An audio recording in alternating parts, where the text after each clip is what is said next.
अच्छा जी, और क्या रिकॉर्ड बन रहे हैं? आपको पता नहीं लगा? एक सेकंड, जो आपको पता है ना कि हम कहते हैं कि जी हमारे रिकॉर्ड फिर नहीं बनते, ये वो एक रिकॉर्ड है हमारा, टॉप पे जा रहे हैं उसमें, और बताते हैं क्या है कि सियासी अदम इस्तेकाम के साए में डॉलर की कीमत नई बुलंदियों को छू रही है और डॉलर जो है वो नए नए रिकॉर्ड बना रहा है। बताना ये था, इंटरबैंक में डॉलर मजीद तकरीबन 2 रुपए महंगा होकर 238 रुपए पे हो गया है, पहुंच गया है। माशाल्लाह, तालियां हो जाएं।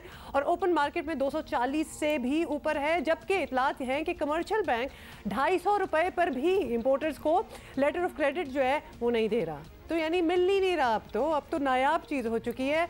और एक तरफ रुपया जो है वो शदीद दबाव में है और दूसरी तरफ IMF डील पर हुकूमत की तसल्लियाँ और दिलासे जो हैं तो वो तो ख़त्म ही नहीं हो रहे। और वज़ीर ख़जाना अब कहते हैं कि IMF से कर्ज की आमद बस हफ्तों में यूँ आई।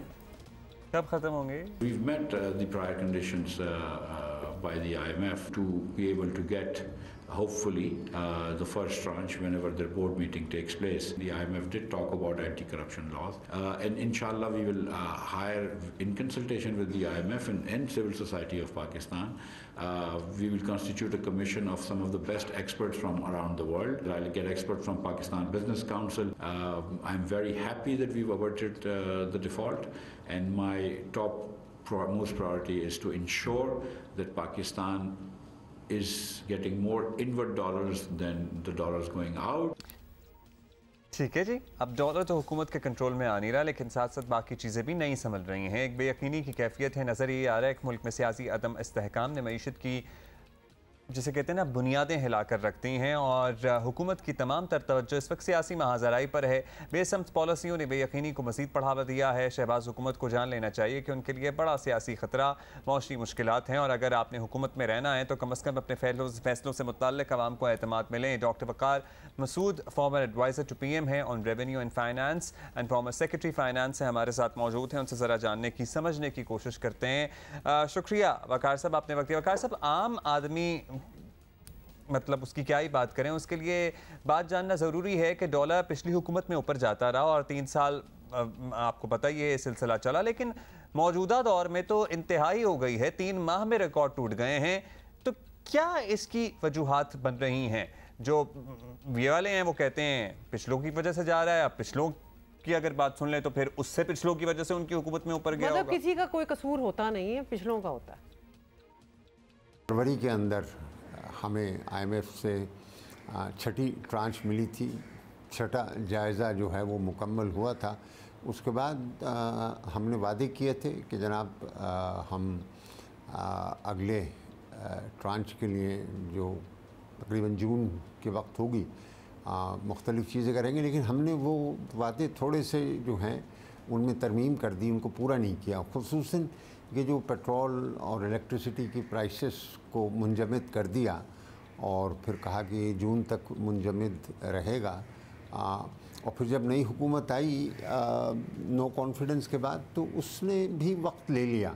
उन्हें चाहिए था कि भाई मतलब 10 अप्रैल को वो आए हैं तो अप्रैल के महीने में इसको ठीक कर लेते, लेकिन उन्होंने ऐसा नहीं किया, तो इस वजह से ताख़ीर हुई। फिर ये कि जब आपने सब चीज़ें उनकी कर दी, IMF के मुतालबात को तस्लीम कर लिया और कर दिया, तो उसके बाद भी जो है ये बड़ी अजीब व गरीब बात हुई कि 16 जुलाई को फाइनेंस मिनिस्टर ने यह ऐलान किया कि जी अभी 4 अरब डॉलर की फ़ाइनेंसिंग का गैप है जो दोस्त ममालिक देंगे। ये किसी को नहीं मालूम था। और फिर उसके बाद ये ख़बर भी आ गई कि अगस्त के तीसरे हफ्ते के अंदर IMF का प्रोग्राम मंजूर होगा और नई ट्रांच मिलेगी। तो ये तमाम बातें जो हैं वो बड़ी इस्तराब का बाइस हुई, लोगों में परेशानी हो गई। फिर ये जो भी कुछ रही कसर थी वो जब 17 जुलाई के इंतख़ाबात के बाद जो नताइज आए, उससे फिर ये बेयकीनी पैदा हो चली कि सियासी मुस्तक़बिल क्या है। और हम देख रहे हैं कि आज तक वो बेचैनी या अदम इस्तेहकाम जारी है। अच्छा वकार साहब, चलें ये भी बताएं कि इस वक्त पाकिस्तानियों का सबसे बड़ा मसला जो है वो महंगाई है, और कुछ नहीं बस महंगाई है, और इसकी सबसे बड़ी वजह डॉलर का बेकाबू होना बताया जाता है। तो फिर IMF डील वाली बेयकीनी भी है और डायरेक्शन लेस सी माशी पॉलिसियाँ भी हैं, तो हुकूमत ये भी कंट्रोल ना कर सके तो नाअहल के अलावा इसको क्या कह सकते हैं, मतलब आप इसको किस तरह एक्सप्लेन करें? देखिए, ये जो आपने बातें रखी हैं ये सब वजह हैं, और इसमें यकीनन हमारी सियासत का भी हाथ है, और फिर हमारे मईशत के जो रहबर हैं उनका भी इसमें हाथ है। और यकीनन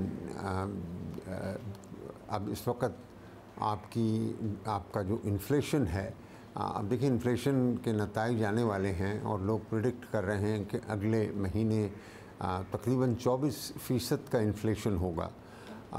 और ये इन्फ्लेशन ये उन्हीं फैसलों का नतीजा है जो कि बिलाखिर करने पड़े, और कीमतों को मुंजमद कर दिया था आपने, और फिर कीमतों को बढ़ाना पड़ा एक साथ, और इसमें सभी लोग कुछ हद तक। शुक्रिया आपका डॉक्टर साहब, आपने वक्त दिया। खैर, इस पे हम और क्या ही बात करें, आपके सामने ही हैं जो हालात हैं। बात तो यह है कि अल्फाज का और फिगर्स का जो भी घोरक धंधा हो, हम सबकी मुश्किल आसान नहीं हो रही, लेकिन ये तो वही बात होगी जैसे डॉलर कल ना 100